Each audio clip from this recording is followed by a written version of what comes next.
Alléluia. Il y a quelqu'un qui dit Amen là-bas, c'est qui? Il m'a donné 2 passages. Je lis le premier verset. 2 Rois 7 à partir du verset 1. La Bible dit, Élisée dit, écoutez la parole de l'Éternel, ainsi parle l'Éternel. Cobra dossé, Saint-Esprit de Dieu, inscris ta parole dans chaque cœur. Et localise tout un chacun qui doit être localisé au nom de Jésus. Le prophète Élisée a dit, demain à cette heure, on aura une mesure de fleurs de farine pour un cycle et 2 mesures d'or pour un cycle à la porte de Samarie. L'orge plutôt. L'orge, c'est une sorte de blé. Alléluia. Et lorsque le Seigneur était en train de donner cette parole, il était en train d'annoncer la provision surnaturelle. Amen.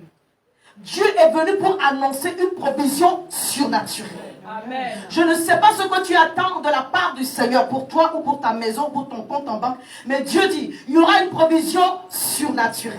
Amen. L'Éternel n'a pas donné la vision, il dit dans les derniers jours, dit l'Éternel, je répandrai de mon esprit sur toute chair. Alléluia. Amen. Vos fils et vos filles prophétiseront. Alléluia. Amen. On aura des visions, le vieillard aura des songes. Et quand tu parles de vieillard ici, c'est pas en âge, c'est ton esprit qui est tellement mûr que tu reçois des images de la part de Dieu, en songe, en vision, pour que l'Éternel t'indique ce à quoi il t'appelle, afin que tu aies de quoi t'attacher. Une image sur laquelle tu vas te projeter. Parce que la vision appartient à Dieu. Mais la projection t'appartient. Je dis la projection t'appartient. Il a donné 2 songes à Joseph.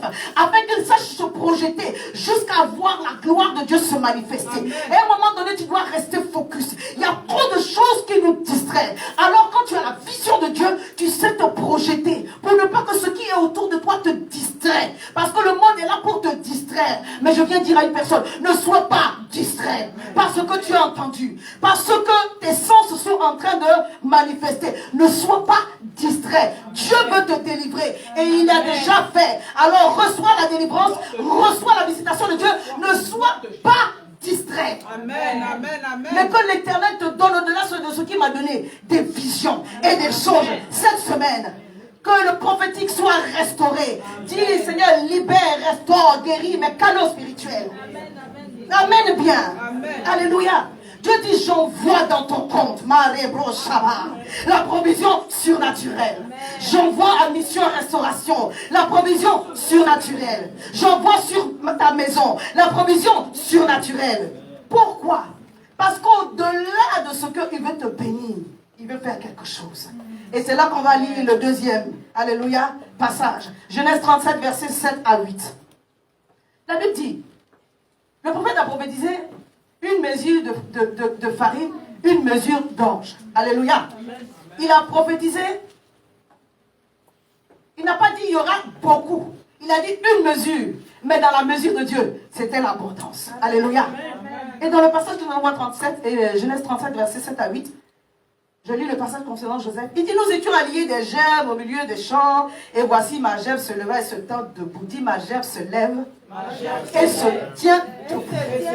Ah, dis encore, ma gerbe se lève et se tient debout. Amen. Il dit, lui, ils étaient ensemble en train de lier des gerbes. Genre, ils sont en train de récolter. Il dit, c'est le temps de la récolte. Il dit, c'est le temps de ma moisson. Et je ne manquerai pas cet épisode de ma vie. Au nom de Jésus. Alléluia. Il dit, sa gerbe s'est levée, s'est tenue debout. Et les autres gerbes l'ont entouré et se sont prosternés. Donc ses frères ont commencé à parler, mais est-ce que ça veut dire que tu vas régner sur moi? Ce n'est pas de cela qu'il s'agit. C'est de savoir que il y a une position que Dieu est en train de donner à votre frère. Amen. Oh my God. Amen. Dieu appelle l'abondance dans ta maison. Et cette abondance va te donner une position. Est-ce que vous me suivez? Suivez-moi. Alléluia. Amen. Alléluia. Amen. Il ne s'agit pas seulement de faire de toi une bénédiction. Il veut faire de toi une source de bénédiction. Au-delà d'ouvrir la porte devant toi, il fait de toi une porte. Comment? Il fait de toi une porte. Parce qu'il veut que tu sois béni et qu'au travers de toi, d'autres personnes puissent être bénies. Donc tu es béni au point où toi-même là, tu deviens la porte que tu demandais, Seigneur, ouvre la porte. Seigneur, Dieu dit, je veux que toi, tu deviennes la porte. C'est pas quelqu'un qui va ouvrir, toi tu vas rentrer. Toi tu deviens la porte. Et d'autres personnes vont rentrer à partir de toi. Mais pour que cela puisse se passer, il faut à Dieu et que tu reconnaisses la saison prophétique dans laquelle tu te trouves. Amen. Dis Seigneur, Seigneur, aide-moi aide-moi à reconnaître le temps prophétique dans lequel je suis. C'est le temps de l'enfantement. Alors fais-moi grâce d'enfanter tous les dons, toutes les bénédictions qui sont dans mon sein. Que des fleuves d'eau jaillissent de mon sein. Et que mon témoignage soit la gloire de ton nom. Au nom de Jésus. Alléluia. Qu'est-ce qui s'est passé lorsque le Seigneur a voulu délivrer Joseph de la situation dans laquelle il était? Il a interprété des songes. Et dans l'orientation prophétique, dans les actions prophétiques, il fallait préserver des céréales. Donc en l'occurrence du blé. Pour que d'autres familles, d'autres nations puissent être sauvées à partir de l'Égypte. Donc ce qu'il était en train de voir, c'était l'abondance à venir, la moisson à venir, la récolte à venir, mais également le positionnement d'être la personne par laquelle Dieu va passer. Pas que les autres sont petits, mais chacun d'entre nous, nous sommes une porte quelque part. Dis Seigneur, aide-moi à identifier laquelle des portes que je suis. Alléluia. Amen. L'enfantement, bien-aimé, est une promesse de Dieu. Amen. Amen. Une promesse est un engagement. Donc Dieu s'est engagé à te bénir. Oui. Dieu s'est engagé à te faire prospérer. Lorsqu'il a fait Adam et Ève, la Bible dit qu'il les a bénis. Qu'est-ce qu'il leur a dit? Soyez ensemble, soyez féconds. C'est ça. Enfanter, c'est être fécond. Amen. Soyez féconds et multipliez.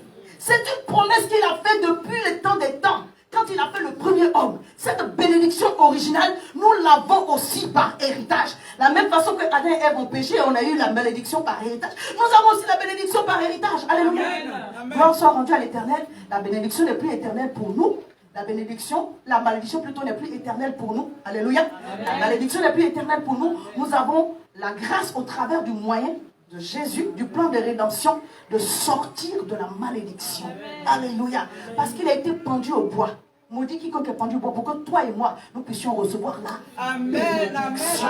Toi et moi, nous avons reçu la bénédiction. Ça veut dire que sur notre vie, il y a une parole qui plane. Il faut qu'elle trouve une place pour s'asseoir, pour porter, pour germer et porter du fruit. Dieu dit, sois fécond et multiplier. Et après il dit dominer. En fait, ta domination va dépendre de là où tu es fécond et multiplié. Amen. Tu ne peux pas dominer si tu n'es pas fécond et multiplié. C'est tout ça devenir une porte. Alléluia. Là où Dieu t'a positionné, c'est pas pour dominer sur les hommes, mais c'est pour dominer sur les circonstances. C'est pour dominer sur les œuvres des ténèbres. Comme la sœur Barbara a témoigné. Quand tu arrives dans un endroit, quand tu arrives dans une atmosphère, que les démons soient dérangés parce que toi, tu manifestes, tu portes l'autorité divine qui nous a été transférée par Jésus. Je vous ai donné le pouvoir, alléluia, de marcher sur les serpents, sur les scorpions, sur toute la puissance de l'ennemi, et rien ne pourra vous nuire. Amen. Amen. Donc Dieu s'attend à toi que tu sois fécond et multiplié. Il parle des étoiles du ciel. Alléluia.